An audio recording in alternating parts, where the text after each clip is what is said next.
Ms. Bachmann from Minnesota. Thank you, Mr. Chairman. Thank you to the members who've come to speak to us today. I appreciate the integrity that you bring to this process and your commitment to keeping the American people safe. And now as we're all awaiting to hear what President Mubarak will say to the Egyptian people, the people here in the United States are paying attention as well, because we sense the instability in the region. And we are nervous, quite frankly, the people that we represent, about what a changed Egypt will mean to the Middle East region. Will we see a friend that will have some sympathy to the American people and to peace in the region and to a commitment to a peaceful relationship with Israel or not?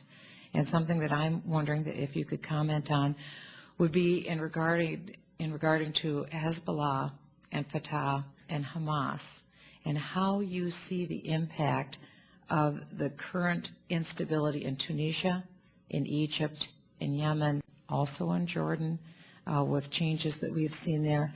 How do you see that impact on those three organizations, particularly in the light of the fact that as we look at Hezbollah, Secretary of Defense Gates has said Hezbollah is perhaps the best armed of the organizations, and both in terms of quality and quantity of weaponry.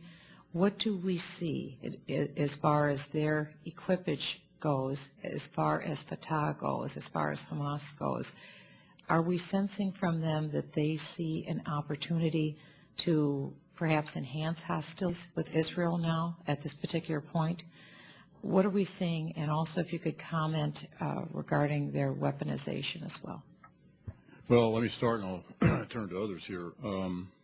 I think, frankly, the organizations you mentioned, Hezbollah, Hamas, et cetera, are also watching with great interest here and to see how all this unfolds, particularly in Egypt, and whether or not they do in fact have an opportunity to exploit further their interests or not.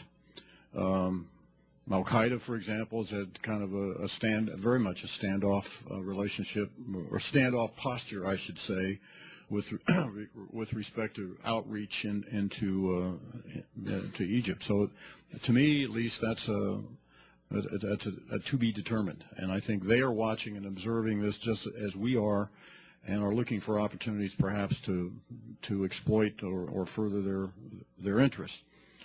You highlight Hezbollah, and I think correctly so, because in a sense it's kind of a state within a state, very well armed. It also attends, by the way, to social needs of its people. That's one of the reasons why it elicits support, particularly among the Lebanese. They are arming themselves to the teeth. They have an extensive array of missiles, which obviously poses a threat to Israel. Leon, you want to add to that?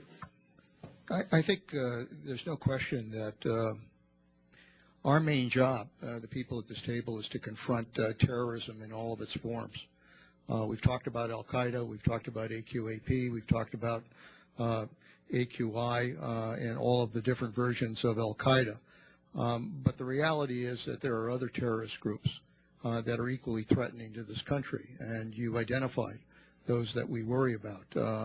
Hezbollah is a country that has relations, is a terrorist group that clearly has ties to Iran, as does Hamas and the others. And so our concern is that Iran can influence the direction of those groups in a way that could really impact on the stability of that region. Hezbollah is well armed. Hezbollah has obviously exercised its influence in what happened in Lebanon, and for all intents and purposes is involved in trying to influence the governing of Lebanon now in a way that we haven't seen as much in the past. We think they're exercising even greater influence today. They do have weapons that can impact not only on Israel but other areas in that region. So it's a group that we pay a lot of attention to. That's true as well for Hamas because of the concerns and the impact that they can have with regards to Middle East peace. So you've identified groups that that the intelligence community has to pay attention to because they could constitute threats not only to the region, but they could constitute threats to this country as well. Mike? Congressman, the only thing I would add is I think Hamas is the one that is most immediately affected, in particular the potential of, as the press has reported, the release of detainees from Egyptian prisons. I think Fatah we have to put in a slightly separate category, and given that the Palestinian Authority's relationships with Israel, I would say that that's a separate and distinct problem that we could talk about more in closed session.